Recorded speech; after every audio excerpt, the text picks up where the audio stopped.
Ketua PBNU selaku Komisaris PT GAG Nikel angkat bicara soal polemik tambang di Raja Ampat. Banyak foto editan AI. Ketua Pengurus Besar Nahdlatul Ulama, PBNU, Bidang Keagamaan, KH Ahmad Fahrur Rozi, angkat bicara terkait polemik pertambangan nikel di kawasan Kabupaten Raja Ampat, Papua Barat Daya, yang belakangan ini ramai. Fahrur Rozi merupakan salah satu anggota Dewan Komisaris PT GAG Nikel, perusahaan yang mengelola pertambangan nikel di kawasan Kabupaten Raja Ampat, Papua Barat Daya. Fahrur Rozi mengatakan bahwa Pulau GAG bukanlah destinasi wisata, melainkan wilayah dengan izin usaha pertambangan resmi yang dikelola oleh PT GAG Nikel. Izin eksplorasi di pulau ini telah berlaku sejak 1998 dan ditetapkan sebagai IUP, izin usaha pertambangan, sejak 2017.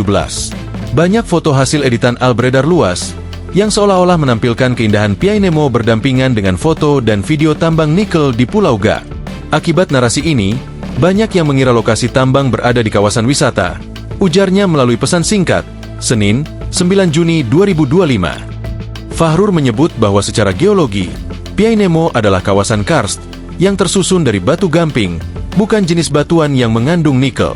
Sementara itu, nikel umumnya ditemukan di batuan ultrabasa seperti laterit atau peridotit. Artinya, secara ilmiah, wilayah seperti Piai Nemo tidak memiliki potensi nikel dan tidak mungkin untuk ditambang, ucapnya. Ini bukan soal pro atau kontra, tapi soal tanggung jawab menyebarkan informasi akurat. Narasi menyesatkan bisa merusak kepercayaan publik dan dimanfaatkan pihak tertentu untuk agenda lain, termasuk narasi separatis untuk memerdekakan Papua, katanya.